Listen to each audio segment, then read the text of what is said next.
Kenny, are you ready to rip me one? It's a great day to be powder blue, my friends. I got one phrase to start this podcast before we get into our things we won't cover later segment. And that's it. That is, I'll see it when I believe it. Patrick Mahomes, July 12th, 2021. Do you see it now, Patty? Do you see it now? Look, how many fans have jumped ship? Have you noticed any? Oh, look, it's hard to tell because apparently we don't have any. So I guess the fact that people are recognizing is already a plus 10 in my books. But I've got enough sad posts there for people to know that I'm OG. But Jesus Christ, I'm going to hold myself because I am going to be unbearable once we finally break this down. But yes, 30-24 Chargers over Chiefs at Arrowhead. Let's get to things we won't cover later. Yeah. I would, let me just say that even like, I know Cowboys have really annoying fans, but Chiefs also have really annoying fans. I think anyone with a winning team has annoying fans. Yeah, and like just seeing like after 3 weeks in and just seeing the comments on some of the Facebook posts and Instagram posts and stuff. Hey? About the Walrus? Not about that. Everyone loves Andy Reid. Like take 2 L's in a row and like people are still like, we love Andy Reid. I want to talk about Reddit to that. It's more like the defense. Oh, yeah, you've got some question ripping marks them there. Through shreds. But anyway, we'll touch on that in a second. Do you want to explain this photo that you have? I don't know if people can see this, but Kenny has a meme of the South Park with Randy Tucker and his gigantic gonads. And I just felt like it was a fitting meme for the whole weekend. For the whole weekend. There was a lot of giant balls moments. The decision-making process in football has definitely changed with all these, 30-something-year-old head coaches with old analytics being thrown out the window and the decision to be aggressive and to win the game being very much a new age thing. And to be fair, this has been a transition that's probably taken place over a decade. I was reading somewhere where they were talking about the new age head coach, where this sort of started with, I think it was Tony Dungy. No, it wasn't Tony Dungy. It was, of course, it was a Patriots head coach, Bill Belichick. Yep. Going for it against Peyton Manning in the few times we got to see Brady versus Manning. 4th and 2, Patriots going for it. It was a pass underneath. Colts make the tackle, and everyone's immediately going after the greatest coach of all time, trying to say he was a madman. But really, it was a sign for things to come about playing to win the game and beating another team's offense by keeping them off the field. Yep. He was just ahead of his time because what else do you expect from the greatest coach, at least in the modern era of American football? I know we're going to touch it, but did the Chargers even punt the ball against the Chiefs on the weekend? I don't think they did. I think you guys went for it almost every time on 4th down. Well, to be fair, we never got caught with it in our own territory, I don't believe. Yeah. We managed to get into your half, so we never really need to. And and that's really impressive considering the stats. We had no turnovers. Yep. So we just had missed extra points. Yep. So yes, let's touch on that. Yeah. We got a whole hour to fill that, and we know that's going to be 40 minutes. If you're tuning in now, you're kidding yourself if you don't think 40 minutes of this podcast is going to be Chargers Chiefs, especially when I'm involved. But proceed. What do we usually start the podcast with? Favorite play. Favorite play. Have you got one? Yeah, I do. I don't know if it might be the same as yours, but I've just got to go with Aaron Rodgers and his comeback. I figured this might be, so I chose a different one, but that's a perfect. And look, this wasn't on a schedule, but probably should talk about it. Yep. Let's talk about that final minute and a half in total.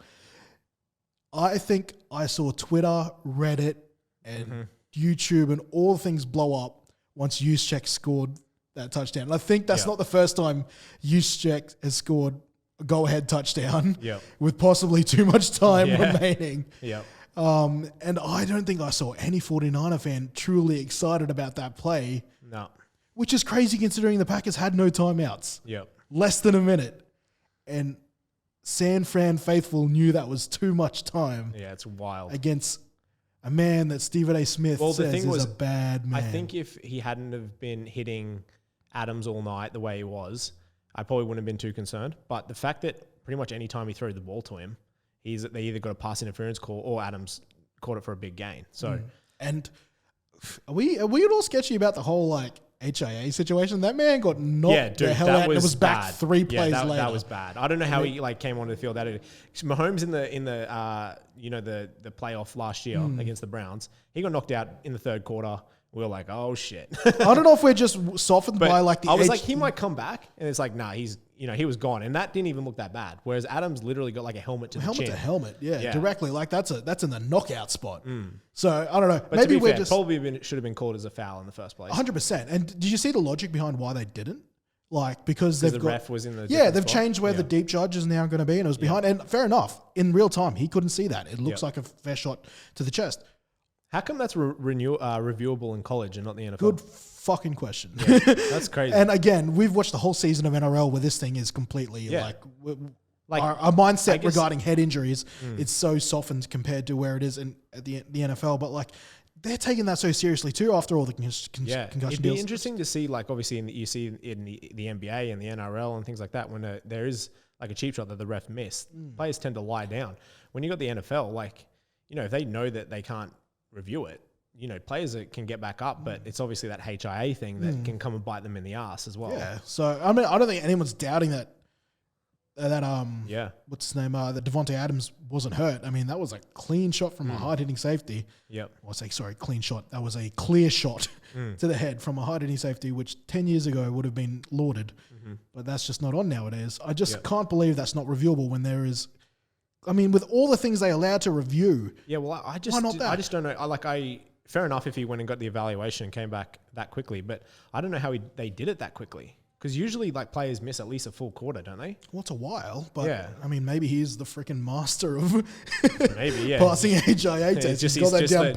Just like Packers medical staff being like, what today? What's Today's Sunday. What are you doing? Yeah. If you were to say today you were playing football or playing golf, I think there might have been the lax version of the HIA test. Easy questions, yeah.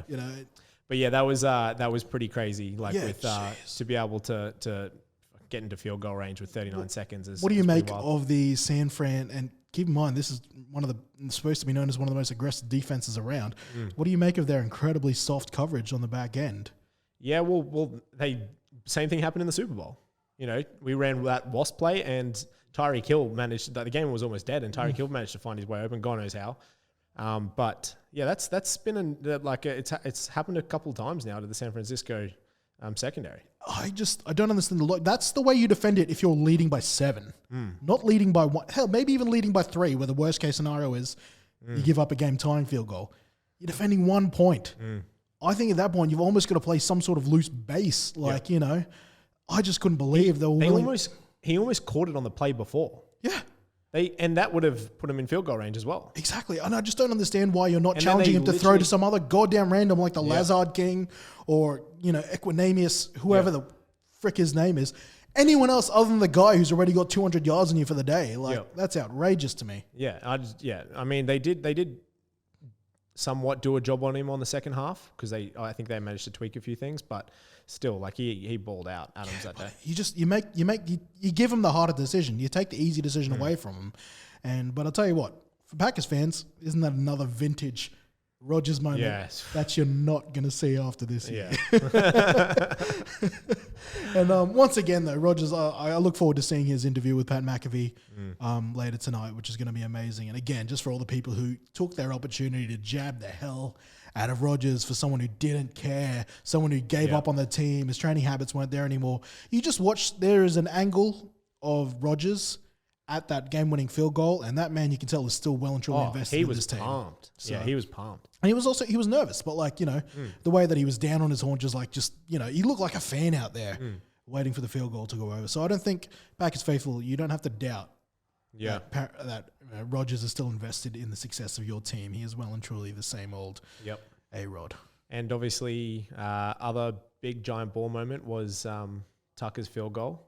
Yes, which was my play of the week. Oh, there we go. There we go. Nice segue. Play of the week, Justin Tucker, 66 yards, the new NFL longest field goal record by a guy who deserves it. It's not some Joe Blow. I think, honestly, a kick like that, he was probably already en route there. He's definitely probably looking at a Hall of Fame ticket now with another, putting himself inside, the top 10. Yep. And that play was huge, not only just because of the distance. Now, I went back and looked at the 10 longest field goals, and I want to explain why I believe this is amongst the most special. Now, I will go ahead and say that Vinatieri's, I think it was a 43-yarder in the blistering blizzard in the AFC Championship game to send the Patriots to the Super Bowl. Still, in my opinion, is the best field goal in the history of NFL football, just because of the difficulty. The fact that 43 yards is still a long field goal, and the intensity on that being in postseason. But this is a damn close second. So out of the top 10 longest field goals that's happened in the NFL, this is obviously number one by distance, but only 1, 2, 3, and now 4 of them were actually to win the game. Yep. All the rest typically happen at the end of the first half, or where they're like, YOLO, it's the last play of the game, let's try to slate it. And you have at least 5 or 6 of those. Justin Elam has one. Seabass, old Sebastian Janikowski has a couple. Matt Prater has them. Yep. But prior to this 66-yard monster by Tucker, you had back in 2006 Matt Bryan slotting a 63-yard for Tampa Bay against Philly. Yep. And more recently in 2018, Graham Gano for Carolina, a 63-yarder against New York Giants. Tom Dempsey, a 63-yarder back in 1970, which is hella impressive because that was unheard of. Mm-hmm. Even 50-yarders were unheard of then. So it's the slot of 63, probably toe poking it as well, knowing how they kicked back then. Hella impressive back in the day. So that's the first point of it being so impressive. It was to win the game. Yep. So the pressure that comes with that, to win the game on the road, they're at Detroit. So that's 2 factors now. You've got a crowd booing the crap out of you. You've probably got, quiet very quickly. Very quickly. Someone probably has like a photo of your ex, like a nude of your ex in there somewhere to distract you in the crowd. It is Detroit. But finally, also, it wasn't at Mile High, which a good handful of these long, 60-yarders are kicked. And Mile High, that's of course in Denver, Colorado, where the air is so thin. So that's why Matty Elam's in that top 10, top 15 a couple times for his time during Denver, because you can just slice the ball through that air a fair bit.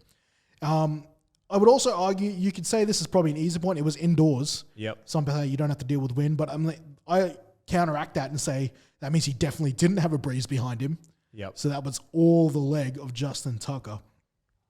And of course, once again, to reiterate, it was to win the game. Yep. That is hella impressive to me. Yep. No, it was pretty.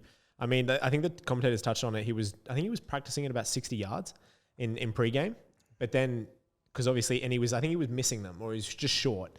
And then they showed a clip where he did like a skip. You kind of see it in like when you're out on the playing backyard footy and you're kicking goals and stuff. You try and like give yourself like a little skip. He did something different to this kick than what he usually does. He does like a little tiny skip, and then he just wound up and just fucking whooshka. Well, just like smacked it, hit the crossbar and went over, which is crazy. How many times? Okay, this is what I was talking shit with my friend.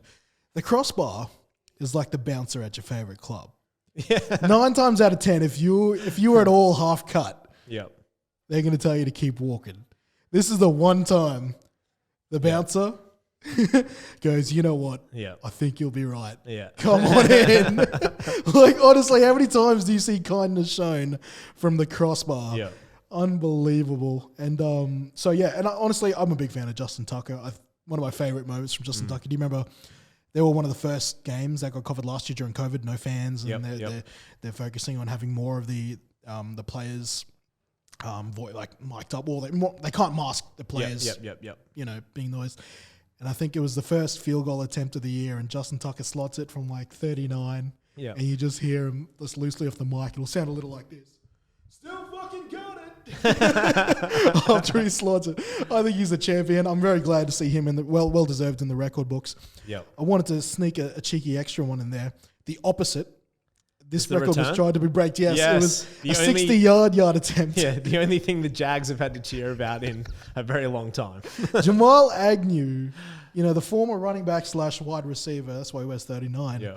2 weeks in a row. He got a kick return touchdown last week, and now he joins the record book with I think he joins the record. I think they classed it as 109. I think pretty much caught it on pretty much just off the line. Yeah, which ties him with Antonio Cromartie, who also returned a short field goal for for a touchdown. And good on him. He's not a great during the snaps, but as a return man in the limited ways return men can affect the game nowadays, 2 in 2 weeks is hella awesome. And I'm glad Jacksonville has something to cheer about. Yeah, they need it right now because it's sad times. I've got to say though, I don't know if it was such a good return so much as dodgy coverage. There was some bad misses. Yeah, there was some very bad misses, and it looked like he was going to get tackled a couple times, and he didn't even look that fast. He didn't. With all due respect, I don't think he went top speed compared to the kick return he did week 2. I think he was pretty shocked. He was like, no one's going to tackle me? Sweet. I'm just going to run it into the end zone. Yeah, reminded me some of your returns back in the day, mate. We were just at a jogging pace. But compared to week 1 where he actually had to put the Jets on, or week 2 where he had to put the Jets on, that felt like bad coverage more than anything. And that's what happens when you send a field goal team out there. You haven't got guys who've been, when it's a kick return, you've got guys who've been practicing going down, chasing your lanes. Yep. When it's a field goal, your guys are used to just blocking and then just taking it. But you got offensive linemen out there. Yeah. Kick return, you got linebackers. Occasionally you see a defensive end there. Second string tight ends. You see guys who are athletic or open field athletic, I'll say. Yeah. That time you got, interior linemen trying to chase down Agnew and make a tackle. That's why it can happen. I'm a big believer, but yes, happy for that. But there are big plays. Any other big plays you want to take? No, I think overall, I think the next game I want to touch on is the Rams and Bucks. Did you? Or did you want to? I think you've got an apology to give out before we get to the Rams and Bucks. Oh yeah, okay. Justin Fields, I sincerely apologize for betting on you to basically have a big day. I had like 3 touchdowns. I thought he was going to throw over 300 yards, and it pretty much went as poorly as you can imagine. You bet on the antithesis of what happened. I was just hoping for him to come out. It was going to be like his first start game, and it was just going to be like the Justin Fields show. But I completely forgot that the Bears O-line is fucking terrible. I think I need to join you on the apology train too. Cut back to just last week, I think it was, where we were talking about Justin Fields and how he's ready to start and whatnot. And I said, and I quote, he's got the legs to overcome any O-line deficits. 9 sacks later, I think I was wrong. Look, to be fair, Garrett was a monster that entire game. 4.5 sacks. He's not a slow dude. But yeah, I just, that was my fault, Justin. I'm very sorry. Like, seriously, leave him alone. If you want value on that sign I won't be betting card, on you for the rest of the year. You better just leave that alone. Yeah. But overall, his stat line, it's abysmal. He went 6 for 20 for 68 yards. I thought, if anything else, I included him on my little QB multi, eventually revised once I found out he was starting, to add one on the ground. I thought, if nothing else, they'll find some sort of keeper or something like that. Only acquired 12 rush yards, no touchdowns, and as I said, sacked for 9 times, 7 of those on third down, which means it's not all his fault. Schematically, there was things wrong there.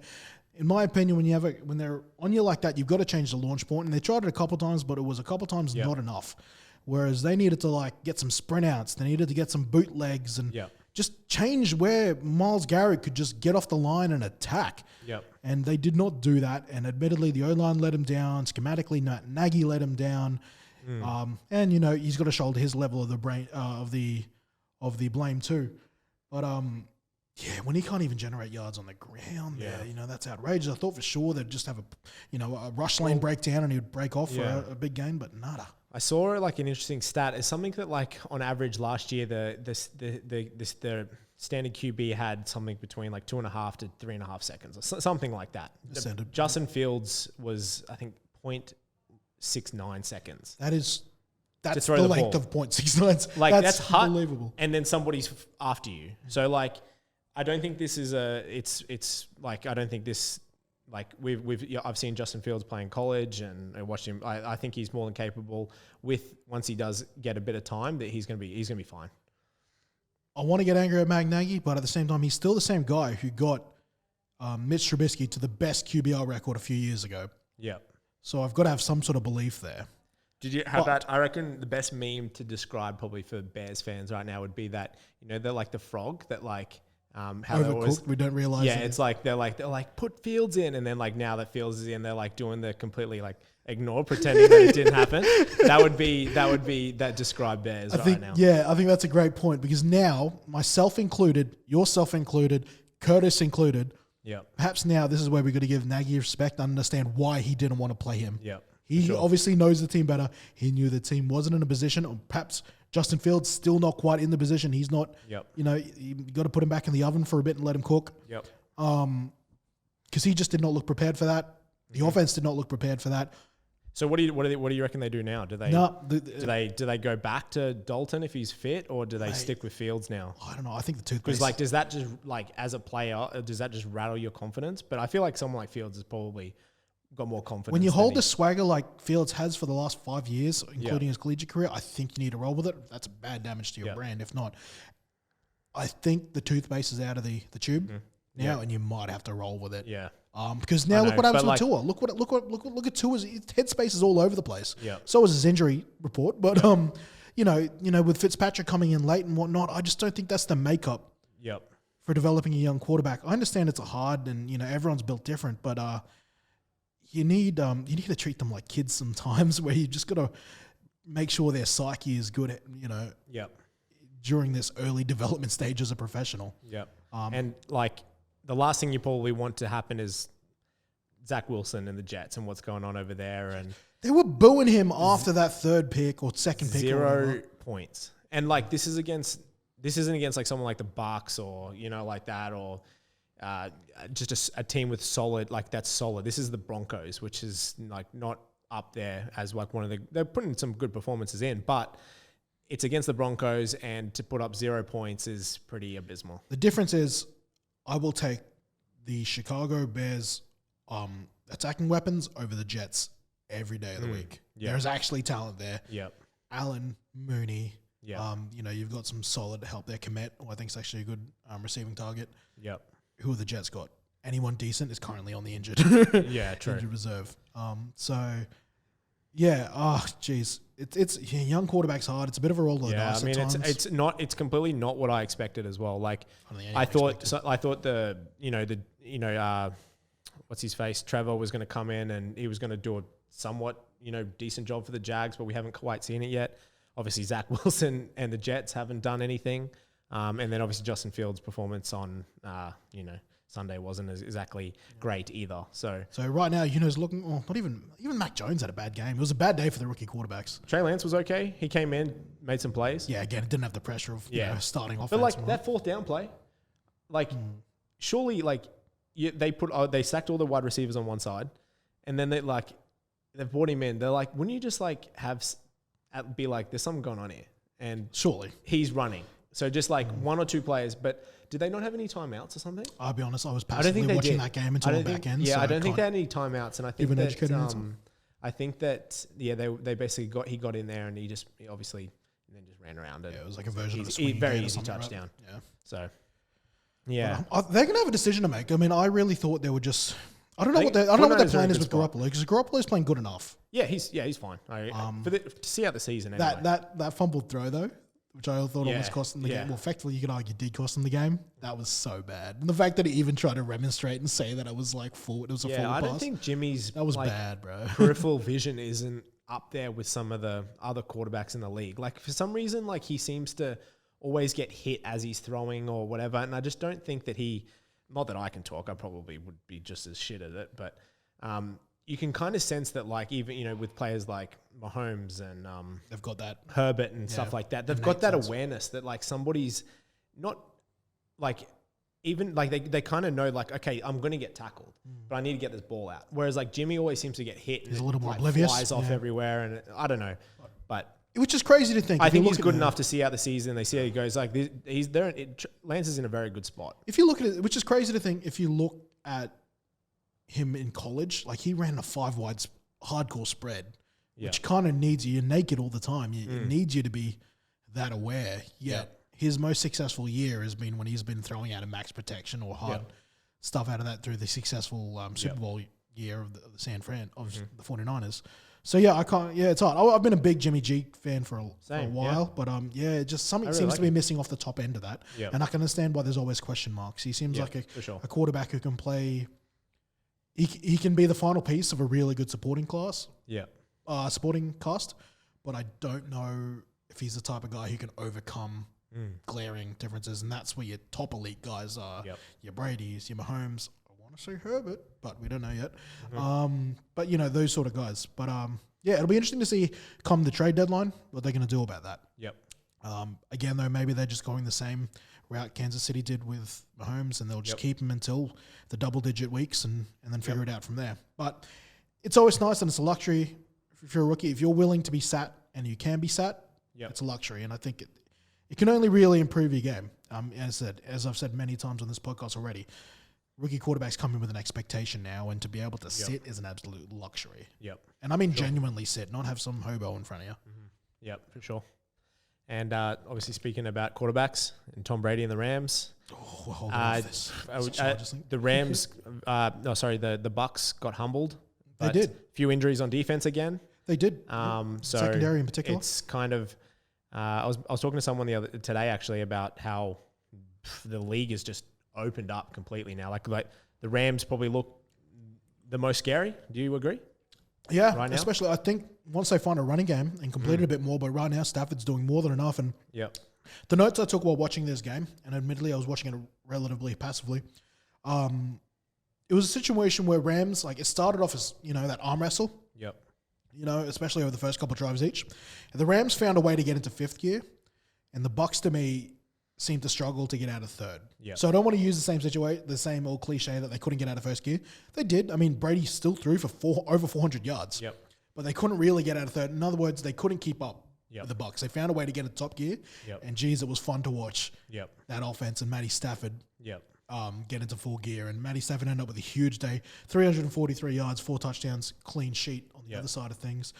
And how about Deshaun Jackson finding real life? The old boy. Jesus. And like, one of my notes was going to be that, like, he's obviously not the same old D-Jax as he was at a Philly or even, you know, in the Tampa Bay days. Yep. And I was going to say that, but if you need a guy to run a go or a post or whatever, you know, he can do that. Just don't expect him to break 123 yards, 3 receptions. Over 3 receptions. In other words, he was averaging 40 yards. I believe. One was 75, but still on a touchdown drive. That was that big one, that big go route where he's giving him a shake. But one of his other big plays was off a double move there, so that kind of eliminated that note there. That he still's got a bit of in and out. I think if it's a situation where you can save his legs, have him only run a handful of routes, he's going to find a way to take the top off the defense for you. And the in vogue term nowadays is putting a roof on these explosive offenses, which is a good segue later on for a big bit of foreshadowing to our game.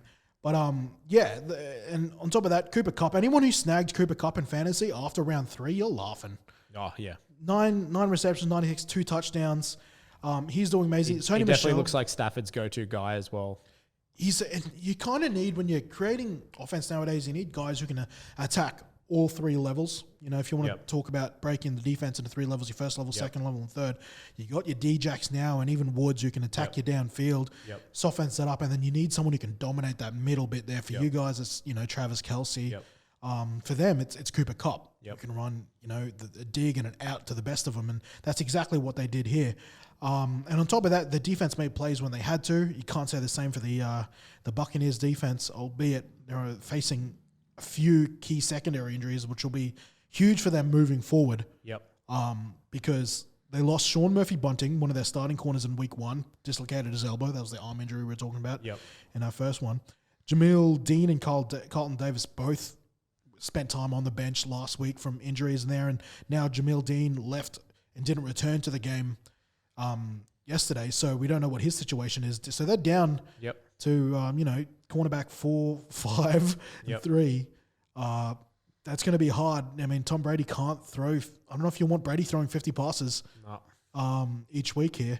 And when Brady is your leading rusher for the game, that's problematic. When your 2 rushing touchdowns you scored came from a 44-year-old quarterback and a wide receiver, that's going to be problematic. When your starting running back is averaging 2.2 yards and only 11 yards total, that's going to be problematic. And I'm not saying you have to be a 50-50 balance, but you have to find some sort of balance here to threaten and have a counterpunch to your attack. I think that right now that's what even the Chiefs are dealing with right now. They're trying to find their counterpunch. In their situation. I mean, the signing of as So you're just going to do the redo the camera? keep vamping. But you got to find some sort of balance. And I keep harping on about how important that is towards the back end of the year as well, where you're not going to be able to throw 50 successful, decent attempts there. You need to find some sort of balance. And I'm not saying you need a guy who's going to run 100 yards, but you just need someone who can give you some variance on first and second down, and dare we say, actually make the defense have to answer a question on some of these third and mediums. Yep. It's very hard to try and be a very one-sided offense there. You can't be throwing 400 yards every week. Yep. That being said, Curtis's call at TB12, being MVP, just nakedly off stats, doesn't look too bad right now, Curtis. No, it doesn't.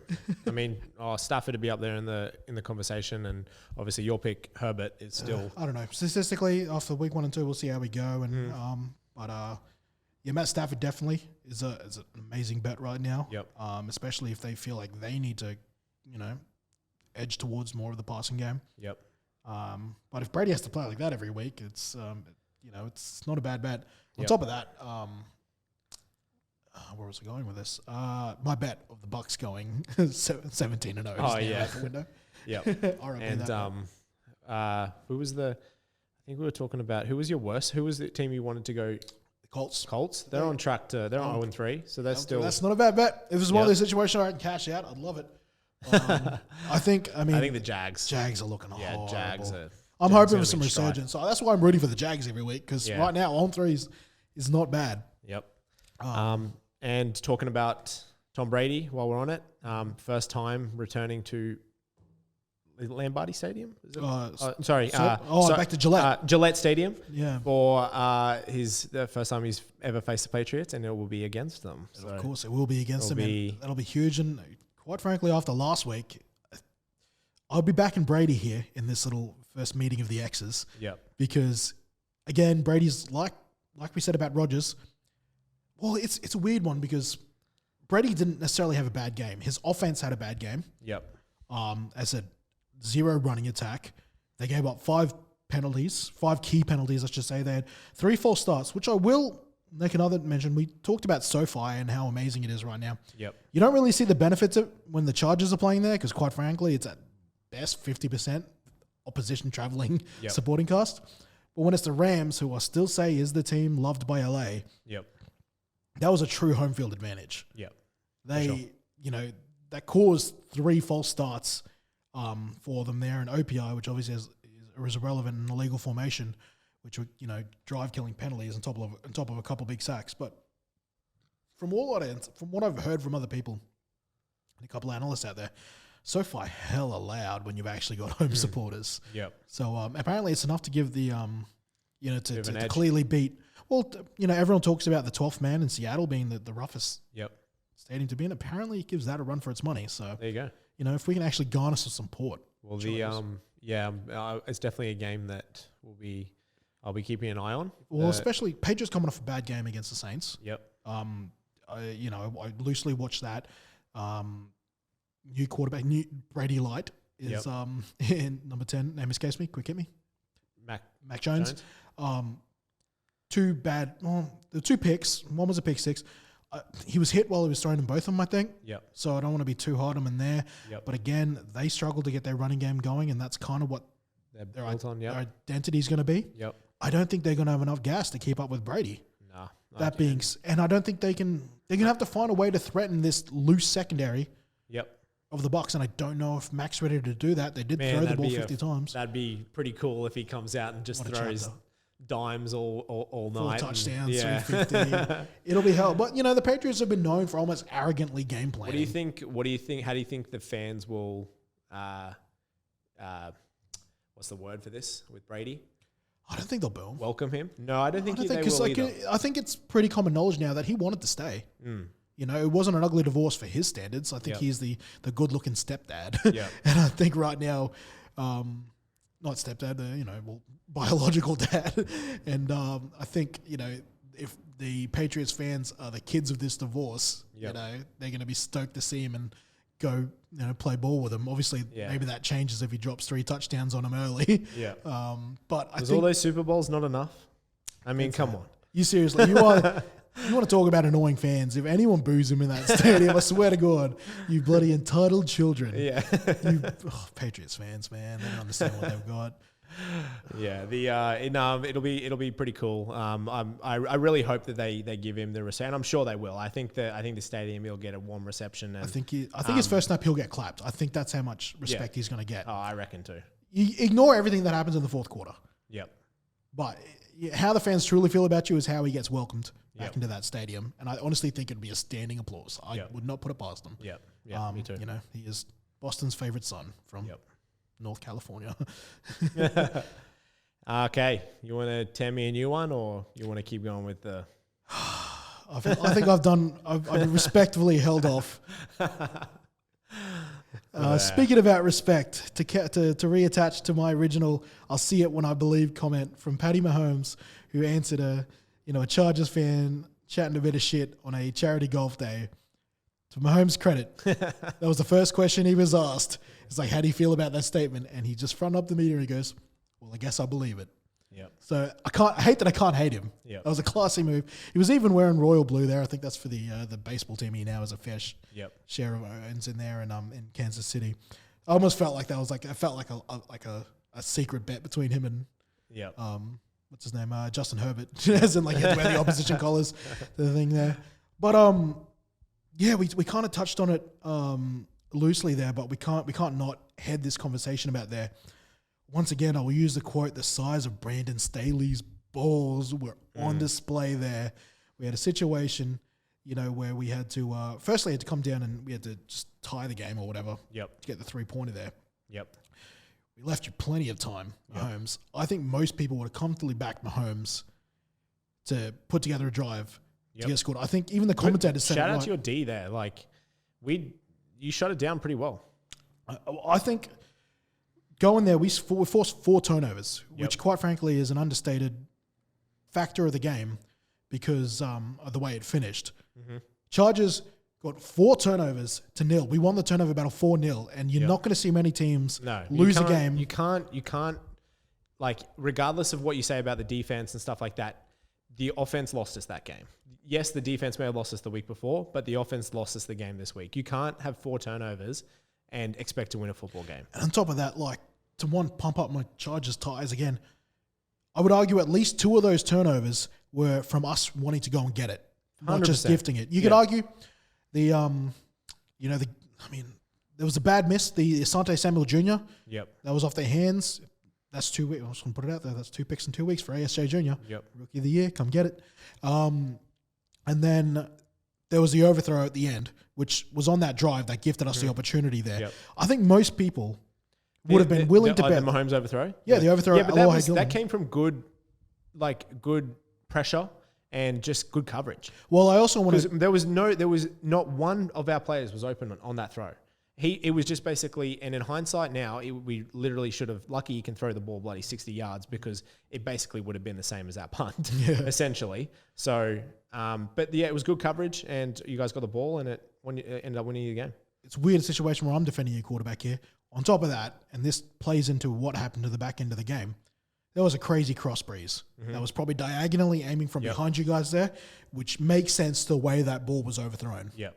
But again, you don't put him on 3rd and long, that we don't get that opportunity. Yep. Alohi Gilman, who's like our 3rd safety, bloody way to be there and capitalize on your opportunities there. Yep. But again, you don't get that opportunity if you're not doing the 2 things on Patrick Mahomes, and it sounds basic, but get pressure on him, force him to move. Yep. Don't let him do that thing where he backpedals 10 yards and yeets a ball downfield to an open Tyreek Hill. Mm-hmm.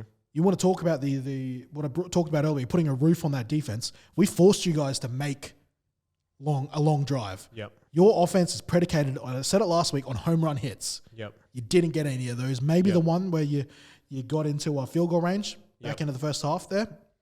You got a nice long catch. Even that was to Kelsey, not one of your 4-3 guys. And we forced you to have to play traditional offense. I think that's a credit to you guys because if you look at the box score, apart from the turnovers, you still had a good day in that respect. Oh, for sure. We had no problems moving the ball. We had a problem with keeping the ball in our hands. You know what I mean? And shout out to the Chargers D there for making those plays. Well, while we're talking about Chargers D, and once again, you guys are going to be in the playoffs. We might not be there, so I'm pumping. Freaking Joey Bosa was playing on one leg out there. Dude. And still managed to get half a sack, 10 pressures, and 2 QB hits. That's my guy. Yeah. Derwin James. Here's this. I thought he was going to be matched up with Kelsey all day. Yep. He was in charge of just keeping the roof on top of that defense. Yep. Once again, I really thought he would just be the kryptonite to Kelsey. Yep. They let Kelsey have their yards. Yep. And they just made sure that you guys had to create a drive there. He was in charge of making sure that nothing blew off the top, and it bloody worked. We ended up using Kelsey, bracketing him with a corner. Yep. I really thought that would be Derwin James, but I think it was mainly Michael Davis who was trailing underneath him a lot. And then talking about corners, our freaking third string corner, we had no Chris Harris Jr. there, so we're missing our starting corner, which is another reason why I thought it would blow up. He goes on and forces 2 fumbles. Yeah. Like, this is where I talk about two of those takeaways being like our defense going after and getting it there. Yep. That first one where he gives up the catch but then slaps it out. Yep. I think it was with Tyreek Hill's hands. Yep.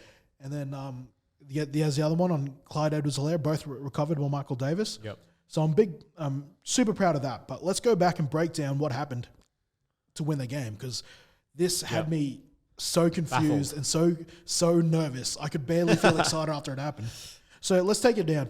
We got the intercept, and most people would have backed Mahomes to at least get a field goal there. I think more of the question was how much time would he leave for Justin Herbert. And I really thought this would be a situation where Justin Herbert would have to come back. Yeah, I was seeing a replay of the Ravens game where we were going to drive the ball up, we're going to kill the clock, and then we'll probably kick a field goal and go home and take the win. But we thought we didn't get any yards on first down. We didn't get any yards on second down, which gave us a long third down. And then obviously you guys made the play. Made the play there. So we get the ball back just inside our own half. Bunch of craziness happens. Run a couple of plays. Keenan Allen on third down and fourth down right now, unbelievable. But we get faced with 2 fourth downs. Yep. Give it a wing. More importantly, we're at 4th and 5. We've made it down to around your 30-ish. You're in field goal Field goal range. Yep. Keep in mind, our kicker, who's not the money badger anymore, Tristan Miskino, he's missed a PAT so far in this game. No, the second one he missed was during afterwards. Yeah. Misses a PAT. They call a timeout, and he sent the field goal team on, but he calls a timeout there just so he can talk to Herbert and make sure. I think the whole time, Brandon Staley wanted to go for it. That you guys were going to kick a field goal. You just know if we went for a field goal, we weren't making that field goal. 100% you were making that. We were not going to make that field goal. And we needed you to try to go for a field goal. And that's the difference with this right now. On top of that, so he goes, it was just 4th and 4, stuff it, and I think he said it now in post-game, but you can hear him mouthing to Justin Herbert, and I love this relationship between Herbert and Staley. He goes, "You're the best player on the field right now. Yep. Do you want to do this?" Herbert had the moxie. He goes, "Yes, let's do it." Yep. What I love even more, after then, our rookie, Rashawn Slater, gives up a false start. I said, "God damn it." Yeah. Now we're going to have to go to the field goal that we're going to miss. 4th and 9? It was 4th and 9. 4th and 9. Yeah. On your own 35. Yep. So, with you guys still had one timeout left at this point. Here I'm thinking maybe they punt. But the back of my head, I was like, nah, they're still You've got to give yourself a chance. They're still going for this. Because there's still, that's like 65 yards. Yeah, you got to. You have to go for it. But then he sends Herbert out on 4th and 9, which I thought was crazy. And the traditionalist me was like, what are we doing? But at the same time, I'm like, what do I know? Yeah. I'm backing our head coach here. And then we get the pass interference, which is fair enough. Which is fair enough. It was a fair enough call. Where you went at some of our second string corners all day, and you did a job on them, to say the least. What's crazy about that? I've heard in retrospect that was supposed to be a slant. Yep. Nothing was communicated. Just both Mike Williams and Herbert. Just Mike Williams beat him off the line and said, "Well, I'm not going to take the slant. I've beat him here on the release. Yep. Get it out." To know that Herbert and him have that communication, have that understanding of each other now, that they can just mentally break off routes without communicating, just understanding the situation and convert that. Well, get the penalty to convert there was unbelievable. Mm-hmm. Run a couple plays. Now, even crazier about this is where the logic got even crazier. And we had this conversation about how to clock manage last week, right? I was with Romo. I was in complete agreement with Romo why we went firstly to pass the ball to get in further field goal range. I'm like, why are we passing the ball? Why are we getting out of bounds? We're in field goal range, clock it. Yep. This is where I love, and I don't know if I ever talked about how Brandon Staley is a full analytically driven guy. Yep. But I like that whilst he has the social element behind him to understand his player's psyche. Yep. Now, I've got it here somewhere on there where there is a bot that's on Twitter. I want to make sure I give him proper credit here, that analyzes situations real time. Yep. And I want to make sure I get it's the fourth down decision bot on Twitter. It's at Bot Baldwin, where someone's created like a system that does it. And going for it on when we had 4th and 3, it recommended the field goal both times, but especially when it came down to the 4th and 9.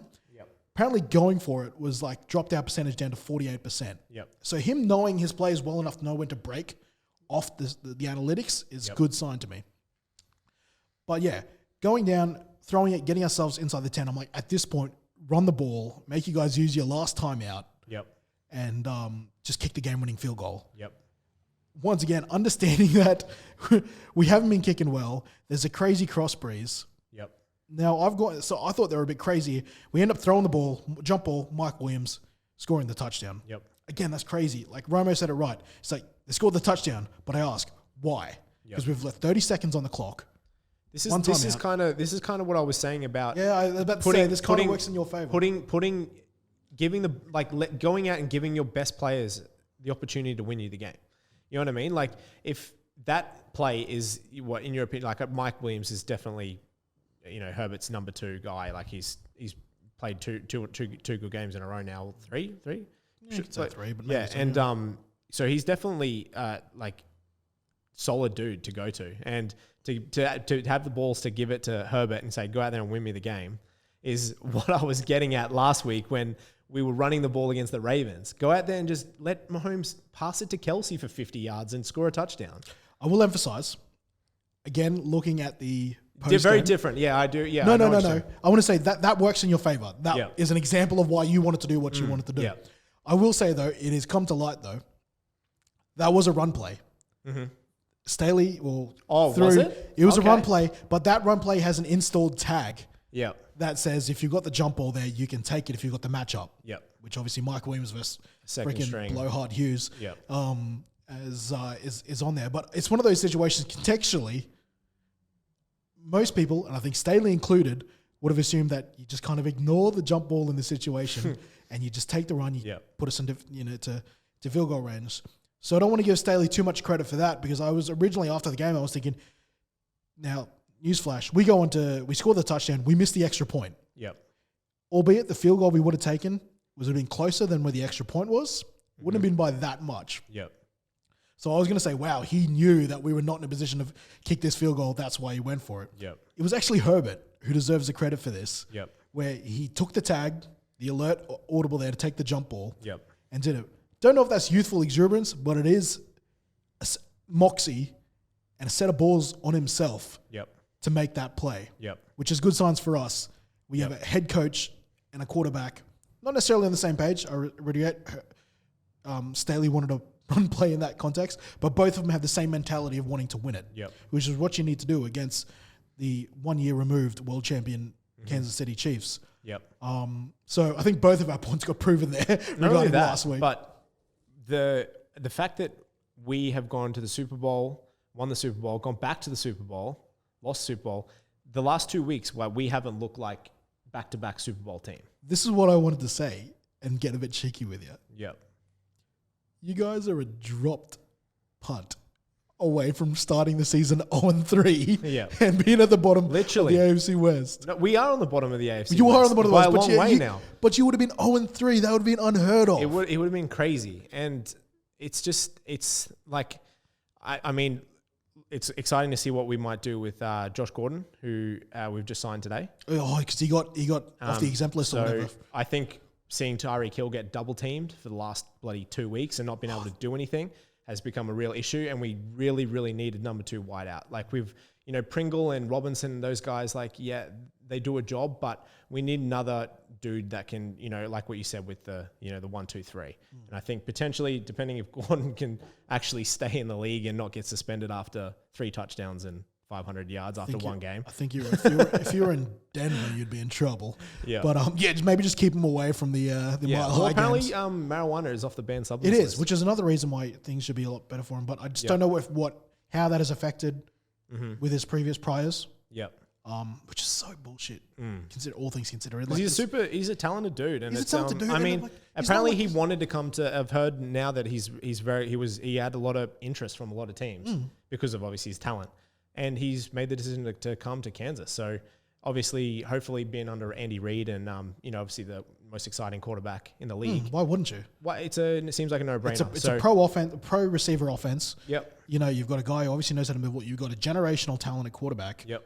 And you've got opportunity. And it's not like you're going to be the bottom of the He's needed. He's needed I know that like a lot of people are saying that like he's had plenty of chances, but is this his last chance? Surely, but because if you don't make it now with Patrick Mahomes and Andy Reid, like come on, bro. And also age. Like he's getting older through these things. Like he's losing years. There's some good wideouts coming through. Exactly. So like it's a situation where this is probably his last chance. I feel for him. Because it's not like he's a bad dude doing stupid stuff. He's not out bashing his partner. He's not out, doing the hard stuff. Yeah, yeah. As Stephen A. I think that's he's why he just couldn't stay off the weed. Yeah. Like, so I feel for him because I think it's a pretty harmless situation all up. And as you hear more and more retired players come out with it, most of them just got away with it. Marshawn Lynch, I think, said he used after games. I think Calvin Johnson, who owns a big medicinal marijuana situation, he said he used it to overcome injuries. It just feels so unlucky for him that he just happened to get the raw end of the stick there. I think Percy Harvin said he was high almost every game. So it's a bit unlucky here, and it just feels like an off-standard. It's not like he's a bad person per se. He just has his own crutches. I know a lot of the fans is talking about like we need defensive players. I'm like, there's no defensive players like that out there currently. If you got an opportunity to grab Josh Gordon and then open up Tyreek again, take that chance. You know what I mean? So I'm pretty happy with. I'm excited with it. He's eligible for week 4, so you potentially could be suiting up this weekend. He very well could. I think he's going to need a while to get in. He might be suiting up, but how many snaps he gets is another story. One thing I want to, and also I wonder who you're going to boot off your 53 to make him eligible. True, because you guys you're running a bit thin, especially defensively at the moment. Who the hell scored the touchdown for you, by the way? Is he like a backup tight end? It was. I follow him on Instagram. Literally had no idea who he was. Yeah, I follow him on Instagram. He's actually got a good gram going on. Here we go. It was, where was it? It wasn't Kemp. It was, where is it here? Fordson. Joe Fortson. Yeah, he's our backup. I think he's like a third string tight end. Oh, yeah. Oh, no, he might be second string because I know that obviously we got Noah Gray, but I think them two sort of battle out as a tight end. But he's kind of built like a basketball player. Tall, skinny. He's sort of like Donald Parham for us, who's like 6'9" or something like that. I had no idea who he was when he scored, and obviously everyone was probably checking their bet slips to see how that went. But you raise a good point there regarding freeing up Tyreek Hill. This is 2 weeks in a row now. People have found a way to eliminate him out of the game. Is this a turning point in Tyreek Hill's career where potentially, unless we can find a way to then have that number 2 wideout really making plays, because Hardman doesn't seem to be getting open as what he has been in the last couple of years. Pringle is doing a job. Robinson's like hit or miss currently, but if we can get that other dude that makes defenses go, okay, we got Tyreek over there, we got Gordon over there.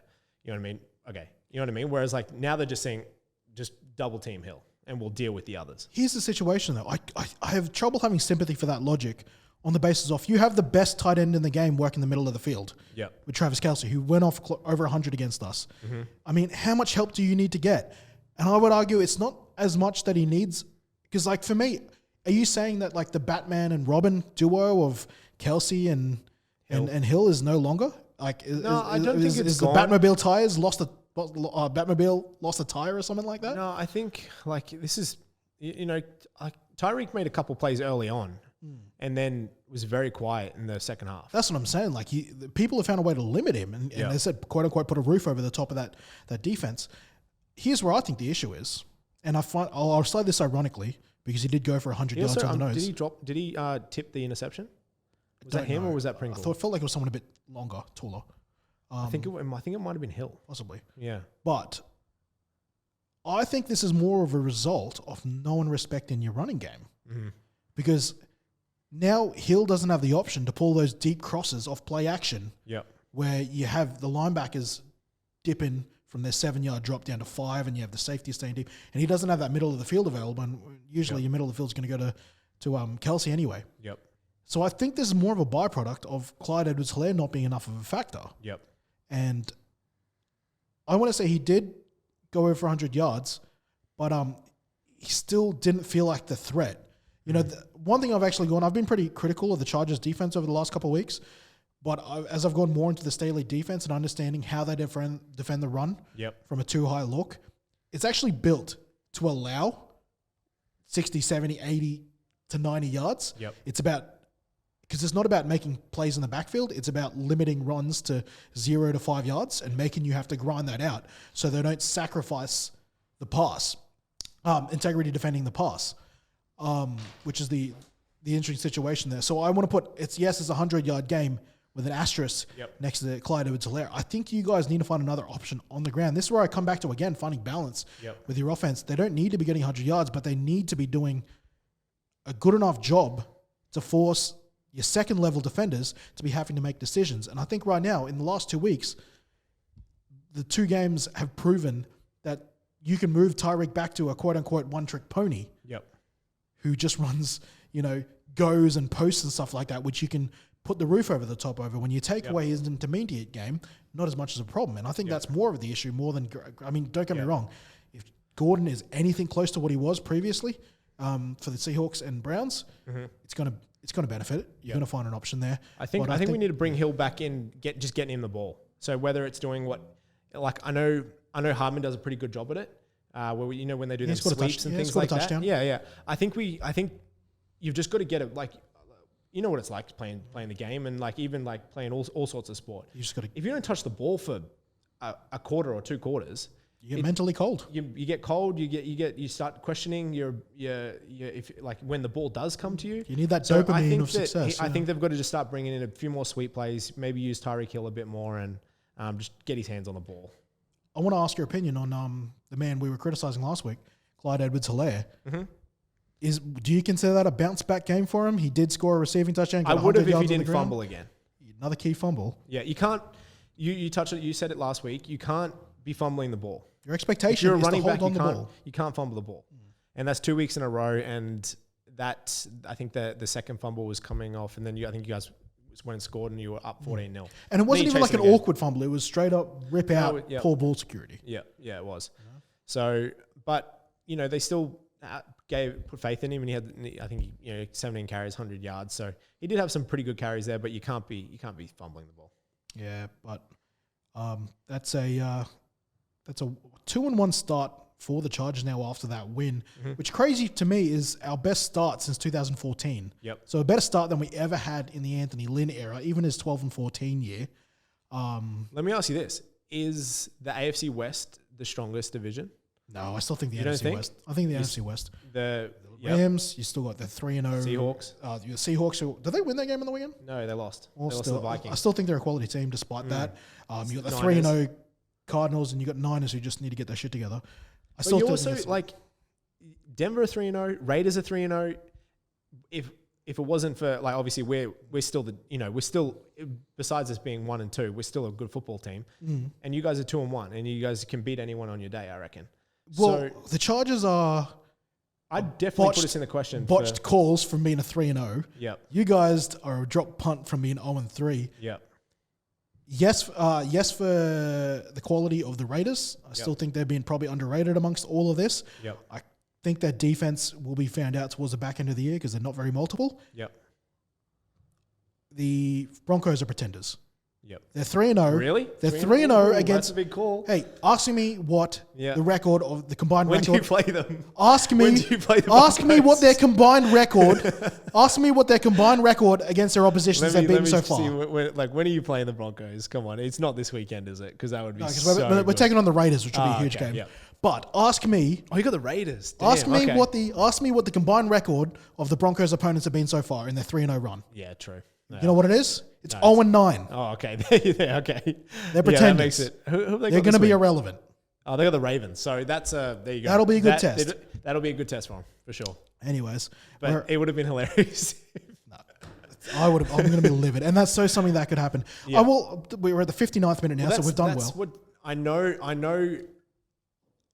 Like in my opinion, I think the Raiders and the Chargers, they go 1-1. We definitely need to beat the Chargers when we come to your house. If we sweep you, that's going to be so sweet. Yep. I think we beat the Raiders. Did it at Arrowhead. I think we beat the Raiders 2-0, and I think we beat the Broncos 2-0. Keep in mind the Raiders beat you last year. Yeah, they did. Yep. And that defense is looking a little better. Yeah. Your defense keeps getting sicker and sicker. I reckon we got Philly this week. I reckon that's a perfect opportunity to kind of take a bit of weight off. You know what I mean? We dropped the last 2 games and won against a divisional rival, but I think we get the job done easily against Philadelphia.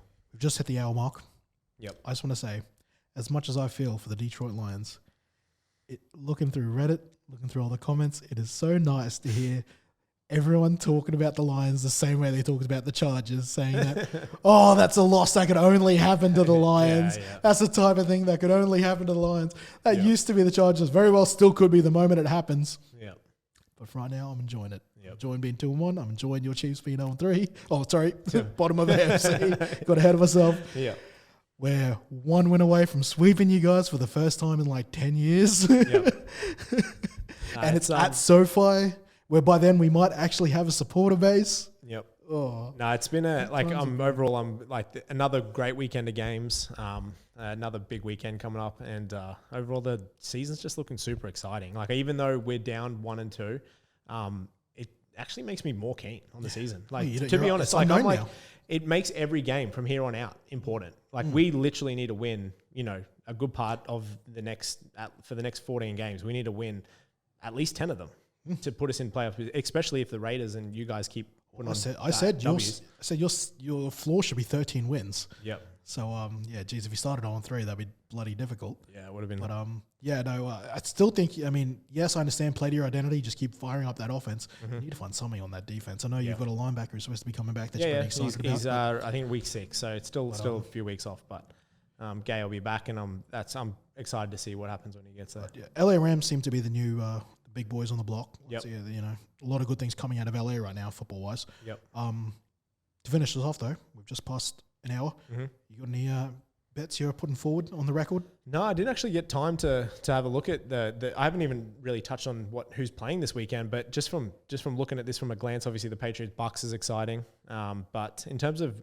my picks and bets for this week, I haven't actually won anything in a while since my week 1. Which wasn't even on the record. So I've been pretty quiet. But I was 1 over-under away from winning a 13-leg over-under multi. I'm livid. And it was our game. Yep. I put the overs on the Chargers thing, which it fell short by like 6 points. But I'll take it. I don't give a damn. We won. I mean, that was like $5,000. Rams cards. I'm going to go Rams cards, probably the most exciting game. Huge game. 49ers Seahawks is always crazy excited as well. Yep. They're probably big 3. 49ers Seahawks, Rams Cardinals. I said that NFC West thing is crazy. Patriots Buccaneers, and of course, as a homer, I'm going to say the Chargers Raiders matchups are always great. And we want to see if the Broncos are pretenders. I really don't believe in that 3-0. Yep. Joey, before Justin Fields, it was Joey B versus Trevor Lawrence back in college. So about who would be number 1.